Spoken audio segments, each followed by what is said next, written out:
안녕하세요. 오늘도 사연살롱을 찾아주셔서 감사합니다. 저는 결혼 3년 만에 이혼하고 아들아이 하나를 홀로 키우고 있는 30대 여성입니다. 저는 아들아이를 출산할 때 남편과 이혼 소송 중이었어요. 연애할 때는 그런 최악의 남자인 줄 몰랐는데 제가 재활용도 불가능한 그런 인성 쓰레기랑 결혼했더라고요. 사실 이 부분에서는 저도 할 말이 많은데 연애하는 3년 동안 정말 몰랐어요. 원래 그런 인간이 아닌 척하고 저를 만났던 건지 아니면 정말 인간이 하루아침에 변해버린 건지 알 수 없지만 확실한 건 평생 함께하자고 결혼한 뒤에 이 인간이 제가 참을 수 없도록 엉망이 되었다는 거였죠. 흔히 장가가고 철이 들어 효자가 되었다는 남자들이 있잖아요. 제 전 남편도 그랬거든요. 그러면 공평하게 양가 부모님에게 잘하는 효자가 될 것이지 이 인간은 오로지 자기 엄마만 위하고 생각하는 반쪽짜리 효자였는데 그렇기 때문에 장모, 즉 저희 친정 엄마한테는 그런 호로 자식이 없었어요. 그러니 저도 저희 엄마의 딸인데 그런 인간을 남편이라고 위해주며 살고 싶진 않았죠. 그리고 결혼 직후 바로 그런 본색을 드러냈다면 아들아이한테는 미안하지만 임신도 하지 않았을 텐데 이 인간이 치밀한 건지 아니면 제가 운이 없었던 건지 아이를 임신하고 남편의 치사하고 유치한 심지어 이기적이까지 한 민낯을 보게 되었는데요. 어쩌면 제가 임신까지 했으니 이젠 제가 도망가지 못할 거라고 생각했을지도 모르죠. 하지만 저도 제 인생과 더 나아가 아이의 인생이 걸려있는 문제인데 임신했다고 포기할 사람은 아니었어요. 그러니 남편이 생각을 해도 한참 잘못 생각한 건데 그때는 남편도 기고만장했죠. 어쩐지 연애할 때랑 다르게 결혼 후에는 남편이 저에게 자격지심 같은 게 있는 것 같았거든요. 그래도 그때까진 제가 사랑한 남자였고 결혼까지 했었기 때문에 어떻게든 잘 고쳐서 써보려고 노력을 많이 했는데요. 이건 노력한다고 되는 일이 아니었어요. 처음엔 그저 결혼하고 철이 들어 혼자 계신 자기 엄마에 대한 생각이 많아졌구나. 이 정도로 이해하려고 했는데 점점 시간이 지나면서 그것도 아니라는 걸 알게 되었어요. 그저 저 좋은 꼴은 보고 싶지 않다는 못된 심보였죠. 그리고 저를 괴롭히려 선택한 방법도 야비하게 그지없는데 며느리라면 어려워할 수밖에 없는 시어머니, 그러니까 자기 엄마를 무기로 저를 괴롭히려 했어요. 어찌 보면 시어머니도 남편한테 이용당한 거나 마찬가지였어요. 그리하여 저는 뒤늦게 효자가 된 남편을 고이고이 다시 시어머니에게 돌려드렸는데 그땐 시어머니가 어찌나 질색팔색을 하시던지 시어머니는 이혼해도 상관없다시며 자기한테 떠넘기지 말라고 하시더군요. 참고로 저희 시어머니는 무조건 당신 아들 편을 드는 전형적인 시어머니셨는데 남편이 잘못한 게 맞아도 저더러 참으라고 남자는 원래 다 그렇다고 하시는 분이셨어요. 그러니 당신은 좋은 게 좋은 거라고 그렇게 말씀하시는 건지 모르겠지만 제 입장에서는 답답할 때가 한두 번이 아니었죠. 대신 다른 못된 시어머니처럼 일부러 며느리를 괴롭히려 한다든가 돈 거리시지도 않았는데 남편이 어릴 때 이혼하고 혼자 모든 걸 해결하며 사셔서 그런지 굉장히 독립적인 분이셨어요. 당신 앞가림은 당신이 할 수 있다고 늘 말씀하셨거든요. 그래서 남편만 저한테 서운하게 하지 않았다면 그럭저럭 시어머니와도 부딪히지 않고 지냈을 것 같은데 어리석은 남편의 잘못된 생각에 그럴 일도 없게 되었죠.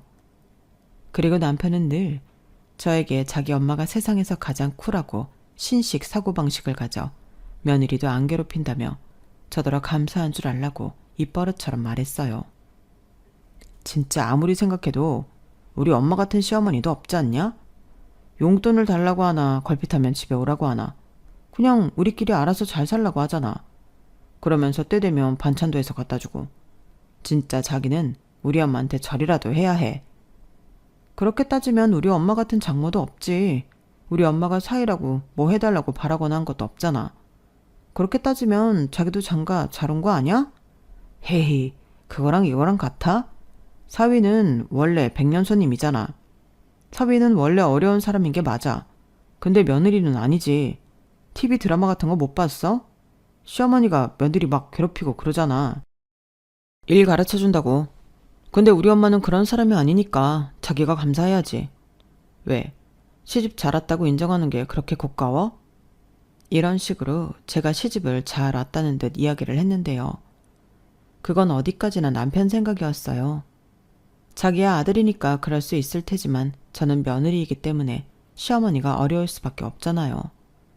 그리고 시어머니 성격이 그렇다는 거지. 무슨 당연히 시어머니라면 며느리를 괴롭혀도 된다는 듯 이야기하는 남편을 보고 어이가 없었는데 악의적으로 며느리를 괴롭히는 시어머니가 잘못인 거죠. 그렇지 않다고 해서 제가 감사해야 한다는 건 앞뒤가 맞지 않는 말이라고 생각했어요. 아무튼 남편은 자기 입으로 자기 엄마는 좋은 사람이라고, 그러니 제가 잘 해드려야 한다며 늘 상관관계를 만들려 했는데요. 저는 그것도 용납하지 않았죠. 솔직히 저는 시어머니에게 서운한 게 많았거든요. 팔은 안으로 굽는다고 아무리 성격이 독립적인 시어머니시라도 무슨 일이 있으면 아들 먼저 생각하고 아들을 더 많이 위하시는데, 적어도 명백하게 당신 아들이 잘못했을 때는 제 편을 들어주실 만도 하지만 시어머니는 그러지 않으셨어요. 분리할 땐 니들 문제는 니들이 알아서 해 라며 발을 살짝 빼셨고, 당신 생각에 제가 잘못한 것 같으면 크게 꼬집으셨는데 그런 시어머니를 제가 좋게 본다는 건 말이 안 되는 거였어요. 하지만 남편은 늘 자기 엄마가 딸이 없으니 저더러 딸 같은 며느리가 되어줘야 한다고 말했는데, 되어달라는 것도 아니고 되어줘야 한다니 어이가 없었어요. 그럼 자기가 먼저 저희 집의 아들 같은 사위가 되어야죠. 오늘 우리 엄마 생일인 거 잊지 않았지? 퇴근하고 상계동 집으로 와. 적어도 7시까지는 와야 해. 밥 먹어야 하니까. 아이씨, 나 오늘 바쁜 날인데 꼭 나까지 가야 해. 나는 사위인데 그냥 자기 식구들끼리 단란하게 하면 되잖아. 자기는 식구 아니야? 왜 말을 그렇게 해? 그리고 자기는 나더러 자기 없어도 시댁 가서 어머니랑 밥도 먹고 시간도 보내고 그러라며. 나는 뭐 자기네 식구라서 그래야 하는 거야? 며느리랑 사이가 같냐? 그리고 우리 집은 자식이 나 하나니까 자기가 신경을 좀 써달라는 거지. 우리 엄마 같은 시어머니도 없는데 자기가 알아서 하면 좀 좋아? 그리고 장인 장모님은 그것도 아니잖아. 처남도 있고 처제도 있고 또 두 분이 다 계시는데 나 하나 정도는 없어도 되는 거 아니야? 인간이 진짜 이기적이다. 그러니까 나는 며느리고 자기네 형제 없으니까 해야 하고 자기는 안 해도 된다? 그래, 하지 마. 그리고 나한테도 강요하지 마. 이제 자기 집에는 각자 하자. 그럼 불만 없지? 왜 말을 또 그렇게 하냐. 알았어, 가면 되잖아. 이렇듯 남편은 사위 노릇은커녕 저희 집에 가는 것도 극도로 싫어했는데요. 저렇게 말하는 것과 또 다르게 세상에서 장모가 가장 만만한 그런 나쁜 놈이었어요. 그에 반면 저희 아빠는 무서워했는데 자기는 아니라고 했지만 그건 누가 봐도 거짓말이었죠. 참고로 저희 아빠가 군인 출신의 말틈의 표정이 모르는 사람들이 보면 화난 사람으로 오해할 수 있을 정도로 무서우신데요. 아빠 없이 큰 남편이라 그런지 다른 사람들은 몰라도 저희 아빠를 많이 어려워했어요. 사실 결혼 초반에는 남편의 그런 모습도 짠하게 느껴져서 친정아빠한테 최대한 살갑게 해달라고 부탁도 드렸는데 저희 아빠도 노력을 사위 배려한다고 많이 하셨죠. 하지만 남편은 그런 장인의 노력에도 달라지지 않았어요. 지금 생각하면 지가 캥기는 게 있어서 그랬던 것 같은데 그런 것도 몰랐던 저희 엄마는 사위가 처가에 오면 장인 눈치 본다고 이런저런 신경을 많이 써주셨죠. 저는 지금도 그때 생각을 하면 엄마한테 너무 죄송한 마음이에요. 이 인간은 그런 장모의 배려를 역으로 이용하며 저희 엄마를 아주 만만하게 생각하던 놈이었거든요. 그러니 자기 엄마한테 하는 행동과 장모한테 하는 행동이 너무 달라 제가 중간에서 열이 받은 일이 한두 번이 아니었는데 그런 일들이 모여 저는 임신한 몸으로 이혼 소송이라는 극단적인 선택을 하게 되었어요. 사실 임신한 몸으로 그런 결정을 하는 게 쉬운 일은 아니었거든요. 아니, 원래 이렇게 연애랑 결혼이 다른 건가요? 제가 결혼을 한 번밖에 하지 않아서 잘 몰라 여쭤보는 건데 저는 사람이 이렇게 변할 수 있다는 것이 너무 놀라웠어요. 마치 꼭 다른 사람이랑 사는 것 같은 기분이었는데 저희가 연애할 때는 별로 싸우지 않은 커플이라 정말 힘들었죠. 참고로 저와 전 남편은 같은 회사에서 만나 연애하고 결혼한 사내 커플이자 사내 부부였어요. 그래서 저희의 연애와 결혼은 보는 눈이 참 많았는데 그 때문에 이혼 소송 중에도 많이 힘들었어요. 이미 제 마음은 소송으로 지옥이었는데 다른 사람 보는 시선까지 생각해야 했으니 더 죽을 맛이었거든요. 다행히 그때 제가 출산 휴가를 앞두고 있어서 참았지, 그러지 않았다면 제가 먼저 사표를 냈을지도 모를 만큼 힘들었어요. 지금 생각해도 그걸 다 어떻게 참고 견뎠는지 제 스스로가 대견스럽고 또 안쓰러워지는데, 그만큼 임신한 몸으로 이혼 소송을 한다는 건 생각했던 것 이상으로 복잡하고 어려운 일이었어요. 생각보다 자주 법원도 다녀야 했고요. 하지만 이혼이 결정되고 제가 원하는 대로 일이 풀렸을 때는 그동안 힘든 시간만큼 사이다 같은 쾌감도 느낄 수 있었는데요. 서두가 좀 길었지만 지금부터 제가 같이 살았던 남자가 얼마나 최악이고 한심한 인간이었는지 낱낱이 까발리도록 하겠습니다. 함께 욕하면서 들어주시길 바랄게요. 저랑 남편은 앞서 말한 대로 회사에서 만나 연애 3년을 하고 결혼한 케이스였어요. 남편과 저는 궁합도 보지 않는다는 4살 차이였는데 제 나이 30에 더는 결혼을 미룰 수 없다며 남편이 먼저 프로포즈를 했죠.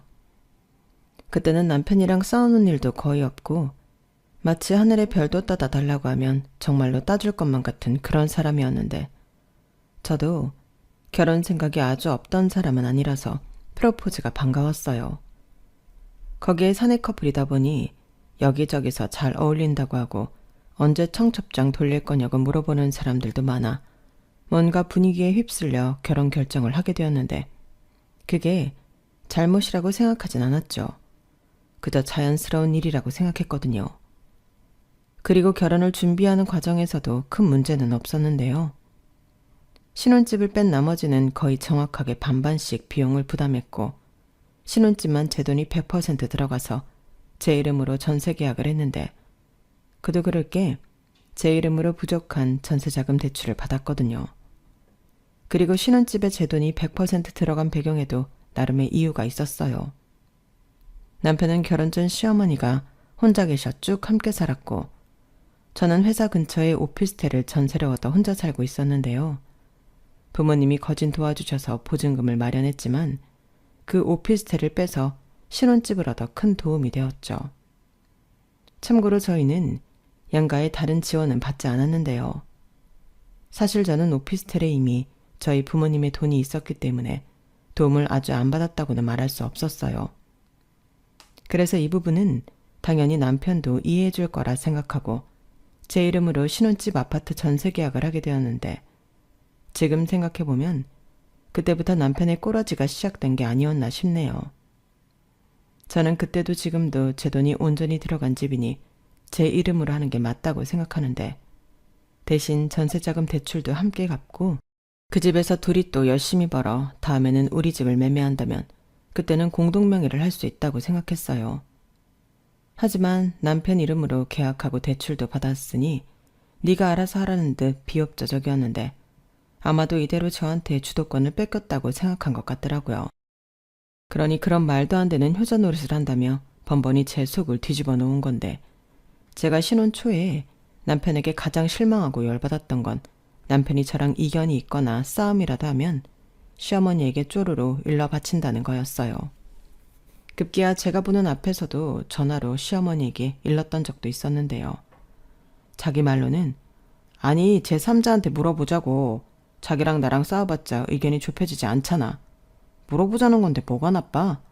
라며 자기가 일러 바치는 게 아니라 자기 엄마한테 객관적인 의견을 드리려고 한 거라고 하더군요. 정말 웃기지도 않은 거짓말이었어요. 제가 바보도 아니고 그 의도를 정말 모르겠냐고요. 누가 봐도 자기 편을 들어줄 것 같은 사람한테 전화를 하면서 객관적이라고 우기니 저도 유치한 건 알지만 너도 똑같이 당해보라는 심정으로 남편이 시어머니에게 전화를 걸면 저도 질세라 저희 아빠한테 전화를 걸었어요. 그러자 남편은 화들짝 놀라서는 허겁지겁 제 핸드폰을 뺏으려 드렸는데, 그게 어떻게 그럴 수 있냐고 따지는 거 있죠. 정말 어이가 없었죠. 자기가 먼저 그랬으면서 아주 내로남불이 따로 없었어요. 그래서 저도 똑같이 나도 객관적으로 물어보려 하는 건데 무슨 문제 있냐고 대받아 쳤고, 그 덕에 그 못된 버릇은 바로 고칠 수 있었는데요. 대신 부부 사이는 신혼임에도 꽤나 냉랭했더랬죠. 남들은 신혼이니 얼마나 좋냐고 물어보는데 참 씁쓸했죠. 하지만 아무리 회사라고 해도 소문이 무서운 동네기 때문에 싸웠다는 말도 하지 못하고 거짓으로 잘 지내는 척 행복한 신혼인 것처럼 거짓말을 해야 했는데, 사내 부부라는 게 그때는 장점보다는 단점이 더 많은 것 같더라고요. 솔직히 그때가 결혼하고 1년 정도 되었을 때였기 때문에 결혼한 것에 대해 후회도 살짝 있고, 제가 결혼을 별로 신중하게 생각하지 않고 결정했나 자책도 했었는데, 그래봤자 달라지는 건 하나도 없으니까 어느 정도는 포기하게 되었어요. 그냥 너와 나는 다르다고 생각하며 그래도 제 딴에는 노력을 했는데, 남편은 양가 부모님과 관련된 행사철만 되면 제 속을 뒤집었어요. 한 번은 어버이날에 무조건 당일은 시어머니와 식사를 해야 한다고 했는데요. 저는 그 말에 별로 불만은 없었거든요. 하지만 알지? 결혼하면 여자는 출가 외인이야. 시어머니랑 친정엄마랑 동급이 아니잖아. 당연히 시어머니가 우선이고 윗사람이지. 라고 남편이 기세등등하게 말하니 그 꼬라지는 봐줄 수 없었는데, 그래서 저는 일부러 어버이날에 카네이션 바구니 사들고 보란듯이 친정에 갔어요. 남편은 당연히 자기 집에 가려고 제가 카네이션을 샀다고 생각했기에 더 열받아 했는데, 그 모습을 보니 저도 못된 사람인지 고소했어요. 비록 그날 저녁 남편과는 대판 싸워야 했지만 저는 남편이 바뀌지 않으면 쭉 그렇게 할 생각이었어요. 그럼 누군가는 그렇게 살 바에는 이혼을 하지 왜 그렇게 사냐고 생각하실 수도 있는데, 저는 그때까진 이혼 생각은 없었거든요. 그때는 어디까지나 잘못된 생각을 가진 남편을 뜯어고쳐 새 사람을 만들겠다는 생각밖에는 없었는데, 유명한 말 있잖아요. 사람은 고쳤을 수 없는 거라고요. 그 말이 딱 맞았어요.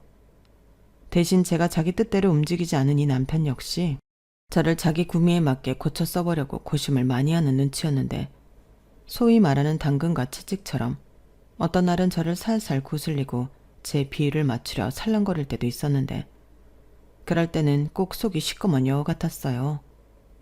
그러다 시어머니가 반찬이라도 해서 보내주시면 혼자 사진 찍고 감탄하고 호들갑이란 호들갑만 떨고 앉아 있었는데요. 제가 아무런 반응을 보여주지 않자 답답했는지 남편이 살짝 짜증 섞인 말투로 그러더라고요. 야, 우리 엄마 같은 시어머니가 어딨니? 원래 이런 반찬 받으면 감사하다고 반찬값도 드리고 용돈도 드리는 건데 자기 우리 엄마한테 아무것도 안 해줬지? 진짜 매정하다. 무슨 며느리가 그렇게 센스가 없냐? 라며 저를 이기적인 사람으로 몰아가더군요.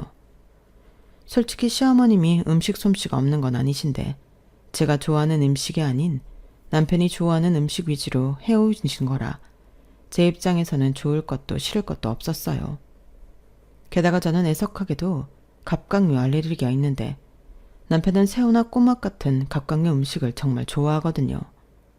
그러니 당연히 제가 해줄 수 없어 시어머니가 제 차릴 때 반찬들을 해오시는데 남편이야 당연히 좋겠지만 저는 솔직히 서운했어요.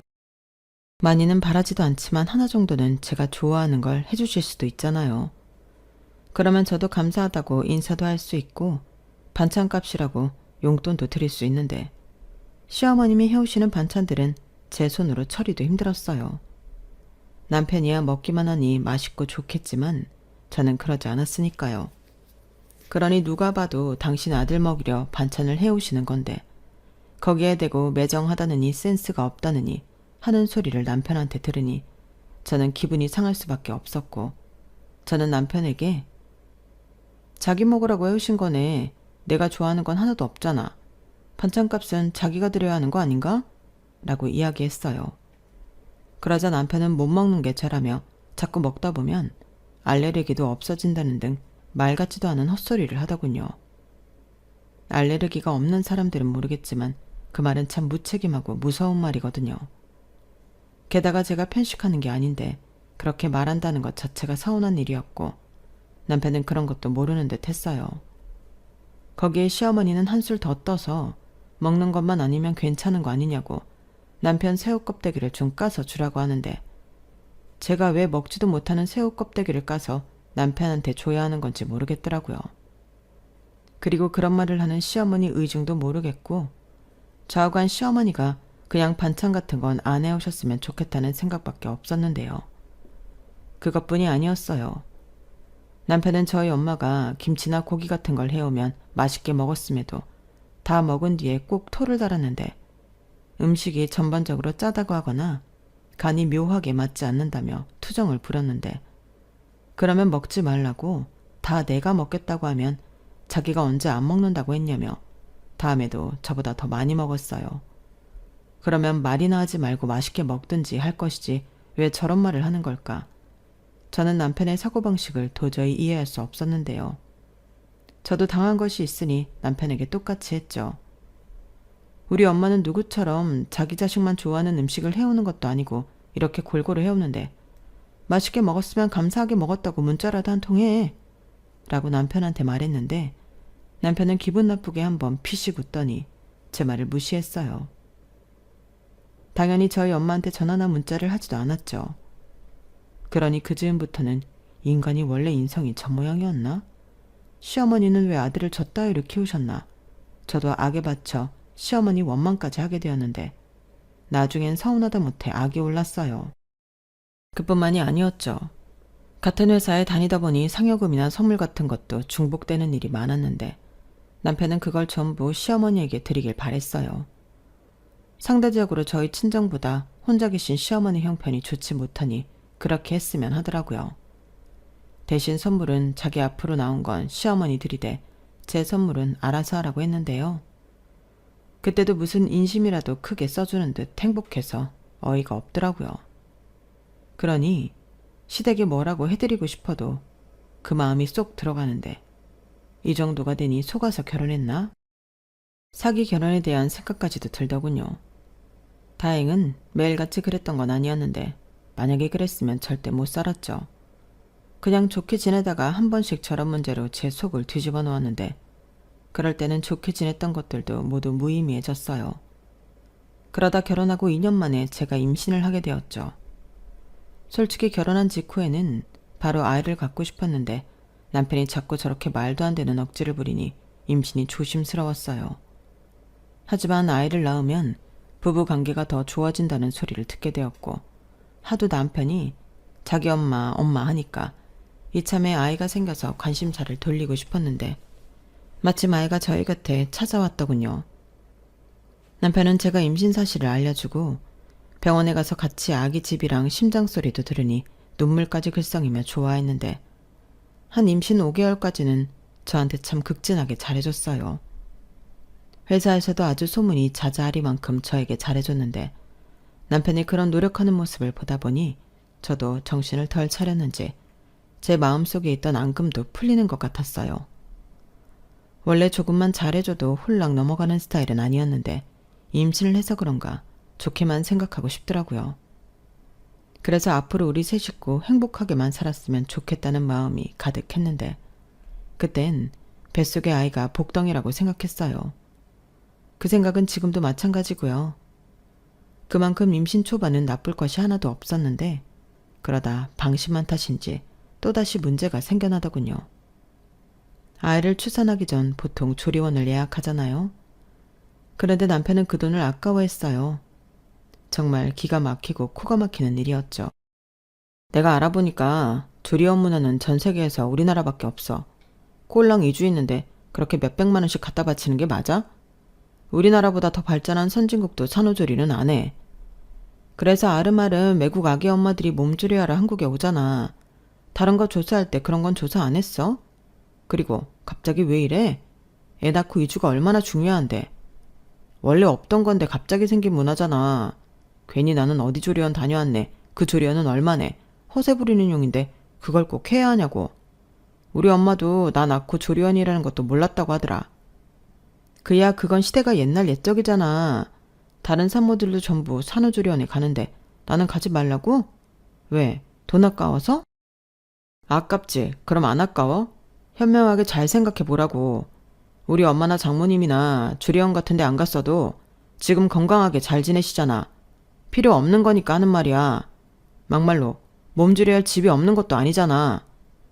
저는 남편의 말에 할 말은 많았지만 더는 말을 섞고 싶지 않았어요. 제가 남의 애를 낳는 게 아니고 자기 애를 낳는 건데 어떻게 저렇게 말할 수 있는 건지 서운함이 폭발해 눈물이 마구 쏟아지더라고요. 그러자 자기도 뜨끔했는지 자기 엄마한테 수고비 드리고 부탁해서 몸조리하면 어떻겠냐고 말을 바꿨는데 당연히 싫었죠. 친정엄마도 아니고 시어머니신데 그런 게 편할 리가 없잖아요. 그래서 됐다고 조리원에 안 갈 테니 더 이상 아무 말도 하지 말라고 남편 입을 다물라고 했는데 그래도 애기 낳고 조리는 해야 할 것 같아서 저는 친정엄마에게 도움을 부탁드렸죠. 그랬더니 저희 엄마는 처음으로 남편을 향한 볼멘 소리를 하셨는데요. 아니 그 돈이 아깝다고 하는 애 아빠도 있니? 아유 그 돈 엄마가 줄 테니까 그냥 조리원 가. 너 애 낳고 산후조리 잘못하면 평생 고생한다. 엄마도 조리 잘못해서 겨울만 되면 뼈가 시려. 그 사람은 그런 거 몰라. 겉보기에 엄마나 시어머니가 멀쩡하니까 그런 거 다 필요 없는 거래. 허세 부리려고 가는 거래. 진짜 해도 해도 너무한다. 권서방은 왜 그렇게 이기적이니? 내가 최대한 좋게 보려고 하는데 점점 더 심해지는 것 같아. 내 말이 결혼 전에는 몰랐는데 나 완전 속아서 결혼했다니까? 그래도 어째 결혼해서 애까지 생겼는데 그냥 맞춰서 살아야지. 그래서 뭐 진짜로 조리원 안 간다고? 그럼 여기 와서 해. 엄마가 해줄게. 아니야 거긴 아빠도 있고 오빠랑 유정이도 있잖아. 그냥 엄마가 2주 우리 집에서 해주면 안 되나? 나는 그랬으면 좋겠는데. 그래야 그 인간도 장모랑 있는 2주를 불편해하지. 그건 그렇네. 근데 권서방이 집에 있으려고 하겠니? 지가 집에 가 있는다고 하지 않을까? 설마 애기 있는데. 아무튼 엄마 진짜 미안한데 엄마가 우리 집에 와서 나 좀 도와줘. 공짜는 아니고 200만 원 정도는 줄 수 있어. 됐어. 무슨 돈을 받아? 받아. 원래 이런 건 돈 받고 하는 거야. 나중에 후회하지 말고. 그래? 돈 받아야 하는 거야? 그렇게 말하면 그래. 엄마 이참에 용돈벌이나 좀 해보자. 우리 딸이랑 손주랑 2주 동안 매일 보고 꿀이네. 엄마 그런 말도 할 줄 알아? 유정이가 알려줬어. 요즘 유정이 아르바이트 하는데 그렇게 꿀이란다. 아무튼 너는 아무 걱정하지 말고 순산할 생각만 해. 엄마 닮으면 고생 좀 할 텐데. 엄마는 그게 제일 걱정이다. 그럼 엄마는 미역이랑 이것저것 준비 좀 해야겠네. 알겠으니까 우리 딸 엄마만 믿어. 이래봬도 애를 셋이나 낳은 경력자니까. 저는 엄마의 말에 조금 안심이 됐어요. 조리원에 가서 편하게 있지 못한다는 건 아쉽지만 그래도 2주 동안 엄마가 해주는 밥을 먹고 엄마랑 지낼 수 있다고 생각하니 그건 그거대로 괜찮겠다 싶더라고요. 하지만 제 마음이 그렇다고 해도 남편을 용서할 수 있는 건 아니었는데요. 그래도 알려줘야 할 건 알려줘야 할 것 같아서 남편에게 산후조리는 친정 엄마가 와서 해주시기로 했고 시어머니한테 드리려고 했던 수고비는 우리 엄마한테 드리겠다고 이야기를 했어요. 그러자 이 인간이 먹던 밥풀을 튀겨대며 흥분하기 시작했는데 아니 발작을 했다고 표현하는 게 더 어울릴 것 같네요. 수고비까지 챙겨줘야 하냐며 저에게 시비를 걸어왔어요. 왜? 수고비는 자기가 먼저 말한 거잖아. 어머님한텐 드려도 되고 우리 엄마한테 주면 안 돼? 나한테 도움은 자기 엄마보다 우리 엄마가 더 줄 텐데 이건 말이 안 되지. 누가 그렇대? 그리고 뭐? 자기 엄마? 이거 뭐 막가자는 거야? 말 돌리지 마. 나는 분명히 자기 뜻에 따라서 조리원 포기했고 집에서 수고비 드리고 도움받으라고 해서 우리 엄마한테 부탁했어. 그럼 자기가 하라는 대로 한 거잖아. 그 대상이 꼭 어머니여야 하는 것도 아니고. 아니, 애당초 어머니한테 물어는 봤어? 그거야. 저는 시어머니가 제 산후조리를 해주시겠다며 무려 2주나 당신 하시는 일을 빼실 리가 없다고 생각했어요.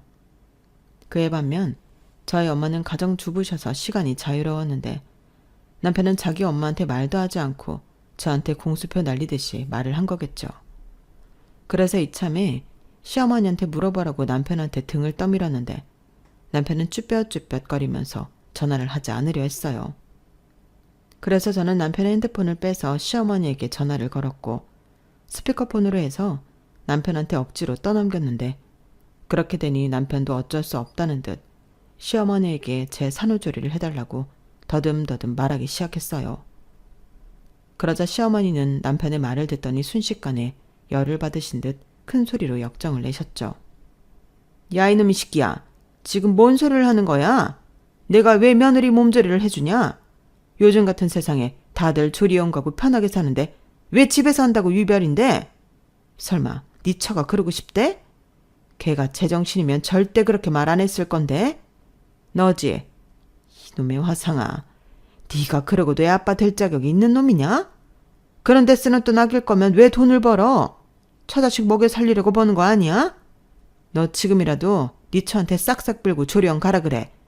너 네 처한테 내가 해준다고 벌써 말한 거 아니지? 너 그랬기만 해봐. 진짜 그 입을 꿰매버리고 말 테니까. 엄마, 나는 엄마 생각해서 그렇게 말한 거지. 공짜로 해달라는 거 아니고 돈 2, 300 준다고. 이주 와서 대충 도와주면 2, 300이 생기는데 엄마는 싫어? 그리고 첫 손주잖아. 됐어. 내가 나가서 버는 게 낫지. 나는 싫다. 그리고 손주라도 가끔 봐야 예쁜 거야. 나도 신생 하나 본 지가 기억도 안 나고 너 키웠을 때도 외할머니가 와서 다 해줘서 나는 하나도 기억이 안 나. 할 수 있는 사람한테 부탁을 해야지. 그럼 니네 장모한테 부탁을 해보든가. 일 안 하시잖아. 그건 내가 불편하잖아. 그러니까 조리원 가라 하라고. 이래저래 조리원이 최곤데 왜 이래? 상황이 이렇게 되니 남편은 저랑 눈도 못 마주칠 정도로 자존심 상해했는데 그 때문에 자연스럽게 친정엄마 도움을 받는 쪽으로 이야기는 마무리됐어요. 조리원을 알아보려고 해도 이미 때를 놓쳐서 갈 수 없었는데 갈 수 있다고 해도 그것은 돈이 너무 많이 들었거든요. 그래서 친정엄마가 해주신다고 했으니 더 알아보지도 않았는데 그렇게 성큼성큼 저는 임신 7개월이 되었죠. 그런데 아무리 생각해도 장모님이랑 무려 2주를 같이 지내고 돈까지 드릴 생각하니 남편은 배가 아픈 것 같았어요. 하지만 자기가 먼저 저에게 제안한 거고 상대가 자기 엄마가 아닌 장모로 바뀐 것뿐이라 이 인간도 명분이 없었는데요. 그래서 저는 더 기고만장했죠. 자기께 자기가 넘어간 꼴이니 너무 고소했거든요. 그러자 인간이 마치 저를 엄청 생각하는 척을 하고는 지금이라도 조리원에 갈 수 있으면 가라고 했는데 제가 조리원비를 알려주니 입이 떡하고 벌어졌어요. 그 뒤로는 뭐 어쩔 수 없는 상황이 되었죠. 그런데 그 순간 장모랑 지낼 생각을 하면 짜증이 났는지 저에게 헛소리를 또 하기 시작했는데 그때 저는 이놈이랑은 절대 같이 살면 안 되겠다는 확신이 들었어요. 이놈이 저한테 뭐라고 한 줄 아세요? 아무리 생각해도 200만 원은 너무 과해. 생각해봐. 장모님이 여기 계시면 먹고 자고를 다 하는데 돈을 우리가 받아야지. 우리는 숙식을 제공하잖아. 요즘 전부 세금도 떼는 마당에 200을 다 드리자고? 뭐라는 거야. 우리 엄마는 우리랑 우리 애기를 도와주려고 오는 거야. 그리고 거기에 왜 세금을 떼? 자기가 국가기관이야? 아니 이치가 그렇다는 거지. 나도 불편을 감수하고 지내는데 한쪽만 좋으면 이건 안 되는 거잖아. 기가 막혀서. 그럼 만약 우리 엄마가 아니라 시어머니가 오신다고 해도 이럴 거야? 아니잖아. 왜 이렇게 사람이 치사해? 자기 엄마만 부모고 우리 엄마는 부모도 아니야? 적어도 예의는 지켜야지. 우리 엄마한테 쓰는 돈이 그렇게 아깝냐? 막말로 장모님은 살만하시잖아. 장인어른도 계시고. 근데 우리 엄마는 지금도 자기가 벌어서 사는데 도움 줄 거면 우리 엄마한테 도움을 줘야 하지 않아? 아니 이런 건 내가 말을 안 해도 며느리가 알아서 해야지. 정말 지랄을 한다. 지랄을 해. 됐어. 나도 당신 엄마한테 돈 드리는 거 아까워. 당신이 전에 그랬지? 대충 해주고 2, 300 받아가라고. 그게 할 소리냐? 그 말엔 나랑 우리 애는 안중에 없는 거잖아. 돈 아깝다고 편하게 조리할 수 있는 조리원도 못 가게 하고. 됐다. 하나를 보면 열을 하는데 내가 뭐하러 남은 인생을 너랑 사니? 됐으니까 이혼해. 그렇게 엄마하니까 니네 엄마한테 가서 살아. 뭐라고? 이혼? 이 여자가 지금 제정신이야? 몇 달 뒤면 애기 나와. 근데 무슨 이혼이야? 왜? 임산부는 이혼하면 안 되는 법 있어? 합의 이혼은 바라지도 않아. 나는 소송해서 너한테 뜯을 수 있는 건 전부 뜯을 거니까 너도 소송 준비해. 미친 거야? 왜 이래 갑자기? 너랑 사는데 어떻게 안 미치냐? 내가 정말 너 인간 만들어서 살아보려고 무진장 노력했는데 이제 알았어. 너는 구제불능, 재활용도 불가능한 쓰레기야. 내 집에서 나가. 여기 내 집인 거 알지? 이야, 치사하다. 내가 여기 살면서 낸 공과금이 얼만데. 말 잘했다. 여기서 먹고 살았잖아. 세금 내고 살았네. 공과금, 세금이잖아. 왜? 도저히 네 발로 못 나가겠어? 우리 아빠랑 오빠 불러야 하나? 저는 이성의 끈을 놓고 친정 아빠한테 전화를 걸었어요. 그러자 이놈이 장인이 올까봐 무서웠는지 부랴부랴 차키를 가지고 집을 나갔는데요. 저는 그 길로 집 비밀번호도 바꿔버렸고 다음날 휴가를 내서 변호사 사무실을 찾아갔어요. 출산이 임박했기 때문에 한시가 급했거든요. 그리고 상담을 해주시던 사무장님도 같은 여자라서 그런지 남편 욕을 한 바가지 하며 자기가 아주 빠르게 진행해보겠다고 저에게 약속했는데요. 그 덕에 저는 이혼 소장도 신속하게 만들고 본격적인 이혼 준비를 했어요. 가끔 가진통이 오고 힘든 날도 있었지만 이 인간이랑 하루라도 빨리 헤어지고 싶어 준비에는 소홀하지 않았는데요. 그때 저를 쫓아다니며 도와준 사람이 제 여동생이었어요. 생각해보니 여동생은 단 한 번도 형부라고 제 남편에 대해 이야기한 적이 없더라고요. 보통은 처제 형부라고 용돈도 주고 사이도 좋게 지내는 경우를 많이 봤는데 처가에 돈 쓰는 걸 누구보다 아까워하는 인간이 처제라고 용돈 한 번 줘봤겠어요? 그리고 동생 눈에는 제가 행복해 보이지 않았는지 제가 이혼한다고 했을 때 누구보다 잘했다고 말해줬는데 정말 든든했어요. 그리고 이혼 소장을 받은 남편의 얼굴이 울그락불그락 되어 저를 찾아왔는데 보는 시선이 많다 보니 몸을 사리는 것 같더군요. 그리고 남편한테 들으셨는지 시어머니가 저에게 연락을 해오셨는데요. 당신은 장가보냈던 아들을 다시 돌려받을 생각이 없으시다며 저에게 당신 아들을 데려가라 하셨어요. 구워 먹든 삶아 먹든 네가 알아서 해. 나는 이제부터 관여하지 않겠다. 어머니, 이미 다 늦었어요. 저는 그 인간이랑 살 마음 없고요. 어머님이 데려가지 않아도 저는 데려올 마음이 없어요. 아시잖아요. 그 인간이 저한테 어떻게 했는지. 설마 모른다고 하시진 않으시겠죠? 그래. 근데 원래 남자들이 호되게 당해봐야 아는 거야. 걔도 이번 일로 호되게 당했으니까 분명 정신 차렸을 거야. 나도 이제부터는 네 편 들게. 죄송하지만 늦었어요, 어머니. 저는 이제 그 인간 꼴도 보기 싫고요. 같이 사는 건 더 싫어요. 그 인간 결혼하고 효자 됐어요. 처가에 쓰는 돈은 그렇게 아까워하면서 어머니한테든 어떡하든 돈 한 푼이라도 더 드리려고 했는데 어머니야말로 한번 데리고 살아보세요. 아야, 싫어. 나는 이제 혼자 돼서 자유롭고 좋단 말이야. 이놈의 자식은 결혼 전에도 안 하던 짓을 왜 결혼한 뒤에 하고 지랄이야. 그래, 그럼 우리 이렇게 하자. 너는 이혼하고 나는 내 아들이랑 안 살고. 그래, 그놈이 자처한 일이니까 책임도 혼자 지라고 해. 근데 너 애 낳고 혼자 괜찮겠니?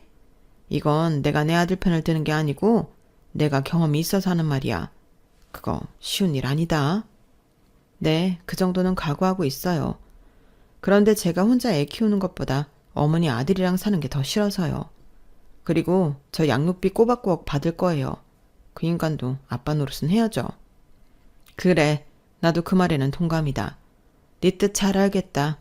그동안 마음고생 심했을 텐데 도움을 못 줘서 미안하다.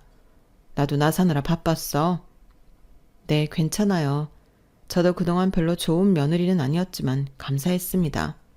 감사는 무슨, 나도 너한테 별로 해준 것도 없는데. 그럼 잘 살고 우리 손주 잘 키워다오. 나는 가끔 너랑 우리 손주 어떻게 사는지 보고는 싶다. 강요하는 건 아니고 네가 내킬 때 연락하렴. 네. 시어머니와는 비교적 쿨하고 깔끔한 마무리를 했어요. 그리고 남편은 소송 중에 믿었던 자기 엄마한테 쫓겨났는데요. 갈 곳이 없어서인지 집으로 왔더라고요. 다행히 비밀번호를 바꿔놓아서 이 인간이 들어올 수는 없었는데 수세에 몰리니 현관 앞에서 자기가 잘못했다고 빌고 난리도 아니었어요. 그뿐만이 아니었죠.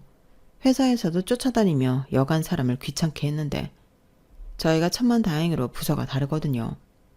그리고 자초지종을 다한 팀장님이 남편더러 우리 부서에 오지 말라고 다른 사람들 보는 앞에서 망신을 줬는데요. 그 덕에 저는 회사에서도 남편과 마주치는 일을 최소한으로 줄일 수 있었어요. 적어도 저희 부서에 있으면 그 인간이랑 마주칠 일이 없으니까요. 하지만 그래도 저를 두고 수군거리는 소리는 어쩔 수 없었는데 출산 휴가만 손꼽아 기다리며 꾸역꾸역 하고 싶지 않은 출근을 했어요. 그리고 출산하기 전 법원도 다니고 그야말로 태교할 시간이 없었는데 그렇다 보니 저는 이혼 소송을 마무리하지 못하고 출산을 하게 되었어요. 덕분에 이혼 소송은 길어지고 출생신고를 하는 과정에서도 이혼이 되지 않았기 때문에 난처하기만 했는데 그 인간은 그게 기회라고 생각했는지 이봐봐, 애 키우려면 아빠가 필요해. 내가 앞으로 정말 잘한다니까. 나 한 번만 믿어줘. 자기야. 라며 또 알랑방구를 끼웠는데 저는 들고 있던 기저귀 가방으로 그 인간 머리를 휘갈겨버렸어요. 뭐? 자기? 한 번만 믿어줘? 됐다 그래. 처가에 쓰는 돈이 아까운 너랑은 내 인생이 아까워서 절대 안 살아. 나한테 정말 미안한 마음이 있다면 네 아들한테 들어가는 돈은 아까워하지 마라. 설마 양육비도 아까워서 꼼수 부릴 건 아니지?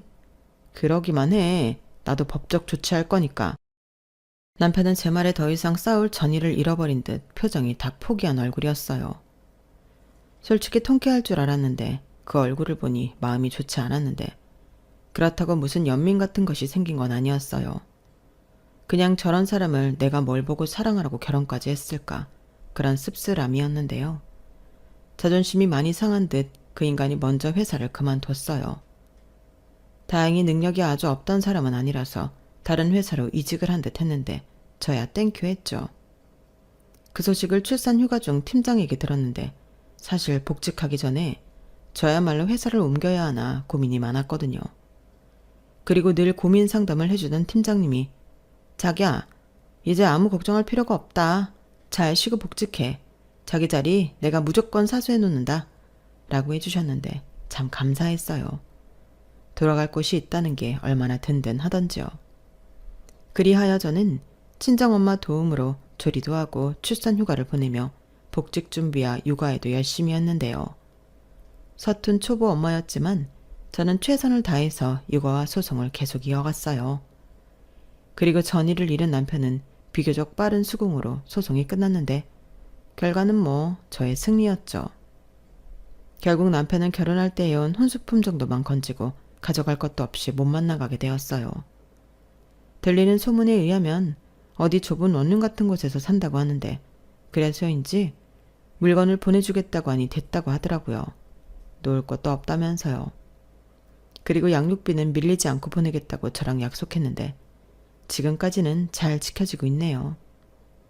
어쩌면 그 인간은 시간이 지나더라도 재결합에 대한 희망을 갖고 있는지 모르겠는데요.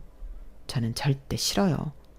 사람 안 바뀐다는 걸 그때 너무 뼈저리게 느꼈기에 그 인간과 다시 재결합하는 일은 없을 건데 부디 제 인생에 그 사람이 엮이는 일은 2번 다시 없었으면 좋겠습니다. 현재 저는 그 전세 아파트를 나와 친정 부모님 집 근처에 살고 있어요. 전세를 끼긴 했지만 작은 아파트를 매매했는데 처음엔 친정으로 들어갈까도 했지만 그건 아닌 것 같더라고요. 저도 엄마인데 계속 친정 도움을 받을 수는 없죠. 저도 제 역할을 다하는 그런 멋진 엄마가 되어보려고요. 그러기 위해서 지금보다 앞으로를 더 열심히 잘 살아야겠죠. 저는 남은 인생은 제 아들과 재미나게 살고 싶거든요. 엄마 역할은 물론이고 아빠의 빈자리도 느끼지 않도록 최선을 다하며 살겠습니다. 저는 가끔, 정말 가끔인데 시어머니랑도 연락하며 지내요.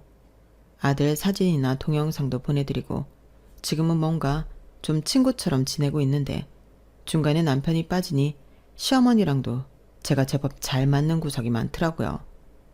무엇보다 이혼하고 아들을 혼자 키우고 있다는 공통점 때문인지 시어머니는 요즘 들어 저에게 이것저것 도움을 주고 싶어 하시는데요. 저는 감사하게 받고 있어요. 아이한테 할머니의 사랑은 보여주고 싶거든요. 그리하여 지금은 그럭저럭 잘 살아가고 있는 중인데요. 부디 제가 지치지 않고 앞으로 더 씩씩하게 살아갈 수 있도록 많은 응원 보내주셨으면 좋겠습니다. 제 이혼 사연은 여기까지예요. 이혼하고 시간이 지난 지금도 저는 별로 남편에 대해서는 마음이 바뀌지 않았는데요. 앞으로도 계속 그럴 생각입니다. 그리고 끝으로 아들을 포함해 저희 가족이 지금처럼 건강하고 행복하길 바라며 제 이야기는 여기서 마무리하도록 할게요. 지금까지 제 사연 들어주셔서 감사드리고요. 건강 잘 챙기시고 행복하세요. 고맙습니다. 여러분, 사연 댓글에 응원과 현명한 조언 부탁드려요. 좋아요와 구독은 저에게 큰 힘이 됩니다. 오늘도 좋은 일 가득하세요.